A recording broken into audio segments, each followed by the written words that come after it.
अस्सलाम वालेकुम दोस्तों, साहिल ट्रिक्स में आपको खुशामदीद कहता हूँ। दोस्तों उम्मीद करता हूँ कि आप ठीक ठाक होंगे और इस वक्त की सबसे बड़ी अपडेट आपके साथ शेयर करता चलूँ, जहाँ पे सऊदी अरबिया शाही मुहाफ़िज़ दस्ते में बहुत आला ओहदेदारों को गिरफ़्तार किया गया है।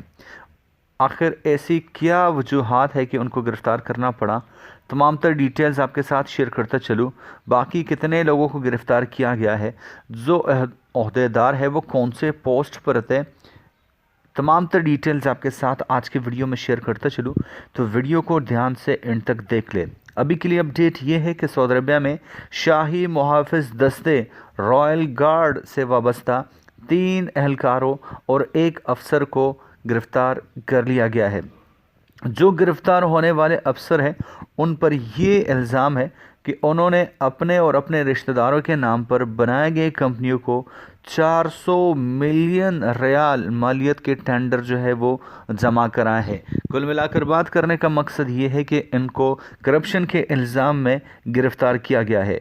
गिरफ़्तार होने वाले शाही गार्ड में रिटायर्ड मेजर जनरल, कर्नल और लेफ्टिनेंट कर्नल रैंक के अफसर जो है वो शामिल है, जहाँ पे रैंक आप देख सकते हैं कि कितने बड़े रैंक वालों को गिरफ़्तार किया गया है।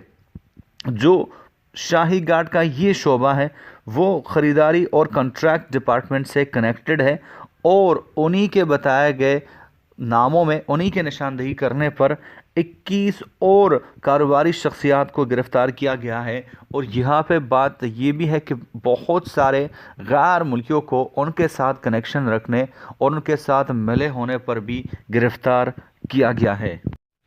दोस्तों आज के इस वीडियो से एक चीज़ तो क्लियर होगी कि अगर आप सऊदी अरबिया में कोई भी गलती करते हैं, तो चाहे आप किसी भी रैंक पे हैं, चाहे आप किसी भी सेक्टर में हैं, तो आप बच नहीं सकते। आपको जो मज़कूरा सज़ा है वो मिलने वाली है। मैं मिलता हूँ आपसे एक नए वीडियो के साथ, तब तक ले दीजिए इजाज़त। अल्लाह हाफ़िज़।